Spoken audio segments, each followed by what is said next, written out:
Really great to spend some more time with you this morning or this afternoon. And I'm really excited to be talking with you today about learners and really this idea of a learner analysis. Now, the learner analysis is a specific portion of an assignment that's going to be due within our class. So I want to make sure that we cover the details of this in a sufficient amount so that you feel really comfortable about doing this. So last time we met, we talked about needs analysis and really what is this idea of a needs analysis. And today we're going to be focusing on a really specific slice of that, which is our learner analysis. So a learner analysis is something that is in conjunction with a needs analysis, but it is for the purposes of this class, is a different assignment. But oftentimes a learner analysis will fall or crawl up underneath a needs analysis as a way to continue to inform our audience, right, and our design. So take a look at the picture that we have here on the screen. If we were giving a face-to-face class, I would say, so tell me about the people that you see here, right? Can you describe them for me? Well, some people, when I've given this in the past, will say things like, well, they look like airline pilots, right? They look like pilots from World War II or World War I, and they look fairly young in age. They look like they range between 19, 20, 21, 22 years old. Well, maybe. Other people have said, well, they're oil rig workers or they're mechanics of some kind, right? And I say, well, what would tell you that these are people that might work with their hands? And they say, well, their clothing kind of gives some of that away, right? And there's somebody there in the very front, looks like he's holding some kind of a blowtorch device of some kind. So it looks like they're fairly skilled mechanics in some way. Well, let me ask you a question. Would you develop training for airline pilots differently than you might from car mechanics? Maybe. Maybe if the skill sets are different, right? If you need to train something different, if you're trying to teach airline pilots about airplane mechanics, then you might develop it differently than if you're working with mechanics, right? Because there's some baseline knowledge there that they already have. We might ask themselves, well, have they been to college or have they been to trade school? Do they have some kind of certification that they're working from? Or is this brand new knowledge for them, right? So our learner characteristics really give us the context for which we're developing some kind of our instruction, some kind of instruction. So let's move this idea forward a little bit. So I want you to think about this from the perspective of your own projects for a minute. Let's couch this within the context of your world. So as I mentioned earlier, a learner analysis is something that's going to be required as a mini assignment for our class. So let's think about this and really kind of get a head start on the idea of your design projects. So I'm wondering, what kind or kinds of information would you want to know to be able to better understand who your learners will be? Now think for a minute about the place that you've identified and the particular problem or the challenge or opportunity that you've identified. Now let's think for a moment, what might be some of the information you would want to know? Maybe you would say things like, well, I want to know their basic demographic information, right? I would like to know, are there more men than women? What are their age ranges? Where do they live? Are they in the United States or are they dispersed all throughout the world? Are they geographically diverse in some way, right? And if they were, what kind of information would they tell you? If there were more women than there were men, what would that tell you, right? If there was a range of ages, right? If they ranged from 18 to 65, what would that tell you? Or are they clustered around 31, 32, 33? Or is their mean age 45? Would you develop instruction differently for 16-year-old teenagers than you would for 45-year-old adults? And the answer to that question is maybe. But at the end of the day, there's really no single best way to determine exactly what we need to know. There's no hard and fast rule for this because it depends on your context. So as the instructional design professional here, you get a chance to really influence the kind of information that you're going to be collecting. So let's continue to move this idea forward. So what exactly are we talking about when we say a learner analysis? You might be asking yourself, well, analysis of what? Well, let's talk about some specific learning characteristics that are found in our text. And there are really four main categories. The first is finite kind of demographic type characteristics. In our text, we talk about age and gender and demographics and perhaps ethnicity.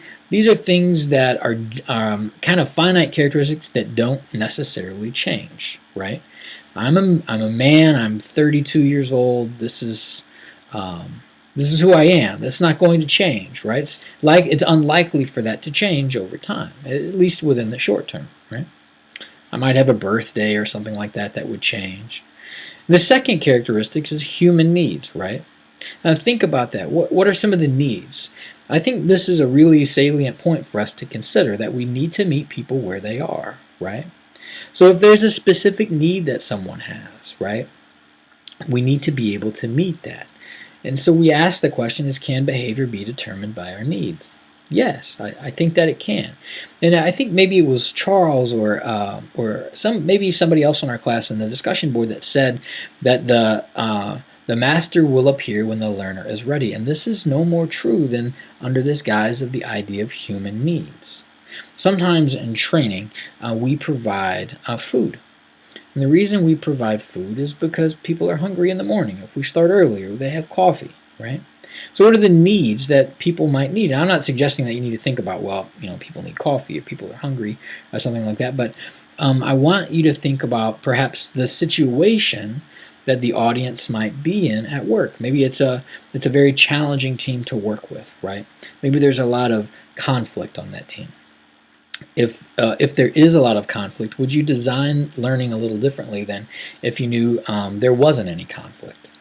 Perhaps, maybe you would choose different examples or different approaches in some way, right? So think about, what are the human needs that are happening right now within your audience? What are some of the things that they have going on?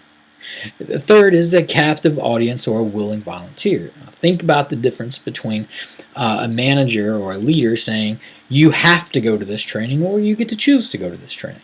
Think about what that does to the motivation for your learners. Are they a captive audience? Are they being forced to be there, or did they choose to come? And trust me, my experience in training groups all across the world, this makes a huge difference. When there's a captive audience, typically people drag in about 3 minutes after the start for the instructional event. They typically have a bit of a frown on their face, and they're kind of angry and mad that they're going to be there, and they're checking their email, and they're really upset that I'm taking up a portion of their day. But their manager told them they had to come, so they're here. Where's the sign-in sheet? Where can I just sign in, make sure they know I was here, right? Versus a willing volunteer who typically shows up about 10 minutes early. They're ready. They're prepared. They've taken time to put their email away message up on their Outlook folder, their Gmail folder. They have their phones in their pockets. They're situated. They're ready to go. They have their pad and their pencil out, right? So captive audience or willing volunteer. And then fourth, are they intrinsically motivated or are they extrinsically motivated? Are they there because they want to be there? Or are they there because there's a salary increase or there's some type of a promotion that's associated with this? Exactly why might they be there, right? And then I have 3 real kind of guidelines. And this is the first of what I might call a shuckism, right? This is my own personal opinion about how learners are motivated for instruction, coming to your instruction. And the first is, and this is on a graduated level, the first is, can your instruction solve a problem? If your instruction can solve a problem, or you can present or couch your instruction for solving a problem that somebody has, then they're more likely to come. Think about this. When's the last time that you practiced changing a tire on your car? Well, if you're like me, I've never really practiced it, although I've had to use that skill plenty of times, right? But I've never practiced it. Going to an instructional event about changing tires really never solved the particular problem for me until I had a flat tire on the side of the road.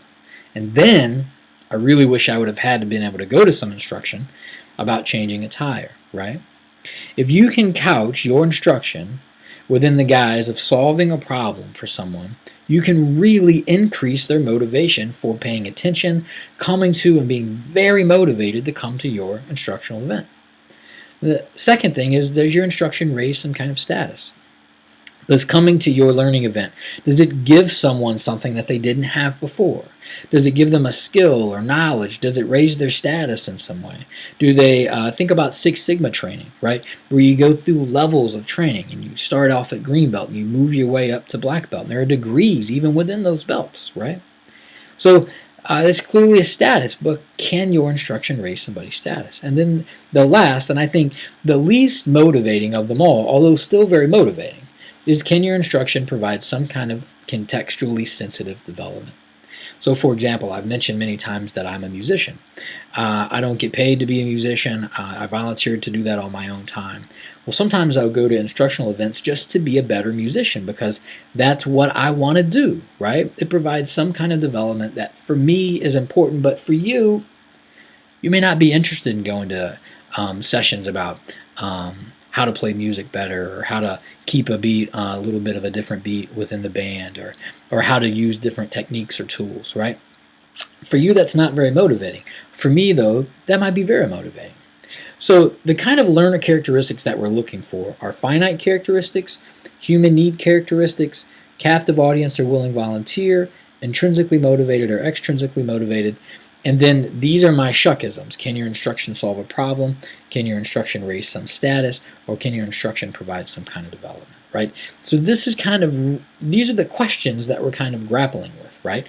And these are the kinds of things that we might think about if we were doing a learner analysis. Now, our text is really helpful in that it breaks down a couple of different ways for how we might be able to do a learner analysis. We have the Mager approach, we have the Dick, Carey, and Carey model, and then we've often talked about the Morrison model at all. We talked about that last week with the needs analysis. So all of these are ways in which we might do a learner analysis. I'm going to leave these for you to read more about within our textbook, but here's where the rubber really meets the road, specifically for our assignment, for the learner analysis assignment. Within all of these techniques and methods, there are 4 common themes. The first is a learner analysis gathers specific information about the target audience. The second is that some types of data are more important than others, and it depends on the situation. Sometimes, right, you need to know whether or not there are more men than women. Sometimes you need to know whether or not somebody went to college or not. Sometimes you need to know what the age range might be, right? Or what the specific demographic population characteristics might be. And sometimes you don't need that information. Sometimes asking that kind of information can actually bias the development of your instructional event. Because I hear this all the time. Well, there are more women in the room than men, and so we can be a little more fuzzy and fluffy. Really? That sounds insulting to me, to be honest with you. Oh, they're all men in the room, so none of that touchy-feely kind of stuff. Really? That seems a little discriminatory to me. I don't think I would approach it from that. So here's the point, is that you want to gather information that's going to be helpful for you, not information that's going to give you some kind of a biased perspective of your audience. The idea here is to be as helpful as we can, and so we need to gather information that will allow us to do that. The third common theme is that oftentimes what kind of information you need is your best guess, right? You may gather some initial information, find out that you don't need it, but you needed something else, right? And really that's just your best guess to do that. The fourth is that learners will range in ability and skill level, and that's why it is your best guess. Oftentimes learners will have a wide range, maybe in their reading ability, maybe in their cognitive ability, maybe in their level of motivation, right? Maybe you'll have both captive audience and willing volunteers. Maybe for some people this solves a really vexing problem for them, and for other people it's just additional professional development. So these are all kinds of things that you want to think about, right? These are the kinds of themes that you might use as you develop your learner analysis. So at the end of the day, it results in a useful document. And I think that's the most important point here, is that you're not developing a document for me. You're not developing a document for some class, but really you're developing a document that's going to be useful for you. Something that's going to gather some specific information about your target audience, give you data that's important, right? And that tells you where the variability in skill and ability level are for your learners so that you can best prepare for it. I would encourage you to take a look at pages 83 and 84 for some very specific examples of how to do a learner analysis. Our text does a really good job of laying some of that out, and you might follow the format that's in our text for being able to do that. At the end of the day, it does 3 things. It captures the information you need, it's comprehensive, and it's focused. It's been great spending some time with you today. I look forward to our next episode. Talk to everyone soon.